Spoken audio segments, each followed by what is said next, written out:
like I said, I was introduced to you through TikTok. I'm always looking at different content, and I was like, what in the world is going on here? Just a lot of funny and educational videos about recycling. And you have a lot of characters that you have involved with your TikToks. And with the characters, you associate a particular kind of recycling with them. For me, I learned a lot about recycling and the whole bag situation and how it messes up the machines with filthy film. He's very passionate about that. Tell me a little bit about him and also about Hazardous Hal. He's a rock star, it seems. Yes, quite literally. And he gives a lot of good information. So tell me a little bit about how you decided to get involved in social media and the characters and things like that. Sure. So my background is not in government. So when I came to our department, we have a fabulous director and administrators that allowed me to run with my non-traditional marketing techniques. So when I first approached them with filthy film character, it was after I walked through the facility and realized that plastic bags and films were such a hazard. I'm like, well, this is obscene. And all of our characters in these videos, people are just so shocked when I tell them that that all of them work here. They have regular jobs here. Yeah. So filthy film is actually our maintenance worker for the recycling facility. His name's Phil. Play on words. Right. But he took me on that initial tour and showed me how hazardous those bags were. So it just kind of built on from there. So I was like, okay, well, let's make a video. Like, I have an idea. So we started really building up his character, and he was received so well on Facebook and our other platforms, and my background's in marketing too. So we just kind of ran with it. And then from there, the more time I spent at the facility, the more people I met, and the more ideas and materials we came across that needed to be educated more with our residents. So after that, we incorporated Lead Point Luke, who's no longer with us, but Hey It's Jose became a character to kind of fill in the gaps with like the miscellaneous materials like shredded paper and clothes, which is fun for your organization. Then we just kept adding. So the Recovery Park Ranger came aboard, and Dan the Loaderman, and Hazardous Hal. So everyone has their niche we use to explain what education lessons we want portrayed to our residents. But all the guys who are characters, that's kind of their area of expertise in our operation. So it fits so naturally. I'm so lucky that these guys are willing to record these videos with me. And they look like they have so much fun. They really do. And now we're to a point, because I've been here over a year, where they're coming to me with ideas. So they are invested. They live out their alter egos and their characters. So they're having a blast. And we're just so happy it's being received so well, not just in our area, but nationwide too. Very good. You also do long form videos.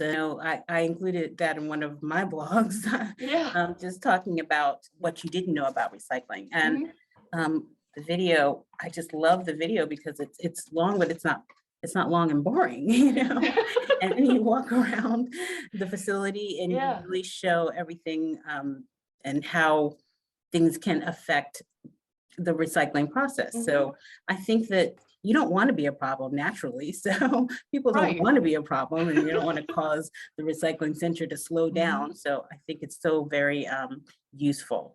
So your channel has on TikTok, nearly 100,000 people, subscribers, and 1.2 million likes. How do you explain that? We don't. So the story behind our TikTok is I started last July. So as we were building up our Facebook demographic, like really hitting the areas that I thought we'd be successful on, my administrator came into my office and told me, like, we need to go on TikTok. I'm like, I don't want to go on TikTok. Like, I just don't want to. So she's like, no, we need to go on TikTok. So in like 5 months after I started here, we started our TikTok, and 3 weeks later we went viral. So it was a just absolutely surreal experience. And then from there, we just kept going, like it was just content that we were already preparing. And we're just thrilled that our followers like enjoyed it so much. But my whole mentality with the marketing side for environmental topics is you have to make environmentalism entertaining. Otherwise, it goes right over the heads of whoever you're trying to reach, because Right. it's like, in the grand scheme of it, there's nothing sexy about garbage and recycling. Like, there's not. So we just try to make it as entertaining as possible and make it fit with pop culture. And we hit that lucky combination, and people are really enjoying it. So it's a little mix of magic and strategy, I guess. And I actually really find it very entertaining to even look at the comments. The comments are great. Yes. Yeah, the comments are great. But it's also reassuring because it lets you know that people are really listening and invested. Do you find that you get an additional buy-in because of your social media? Yeah, oh, absolutely. We've learned after reading all the comments that there are fan bases for each of our characters. And when we go to like public comments or meetings in our municipalities, we will have people approach us and tell us how much they love our videos. And for us, like, we don't know where the reach is sometimes. So it's always so rewarding when we hear our residents and our governmental leaders telling us that they're enjoying our content. So yeah, it's had quite an impact, which is, at the end of the day, it's just so our residents recycle right and are more mindful of the waste they produce. So if social media is the way we get that across, then we'll continue doing these videos. At the end of the day, what is the goal of your facility? What would you say is the actual goal? Yeah, our goal is always to be a good neighbor with our residents. So whether that's educating them about the operations we perform, to teaching them how to be just more mindful of their impact on the environment, that's our biggest mission, to be a good neighbor.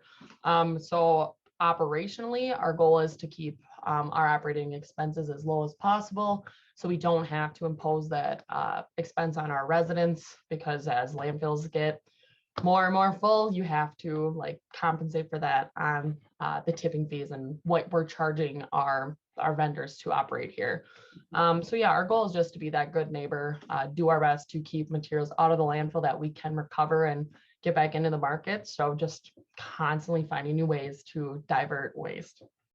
Very good. Thank you so much for talking with us, Marissa. This has been fun. Yeah, well, thank you. I am so appreciative that you reached out and that you found our account and that you enjoy our content. Yeah. So thank you. So you're doing some incredible work too, and we're happy to be a part of whatever mission you're hoping to expand on. Thank you so much.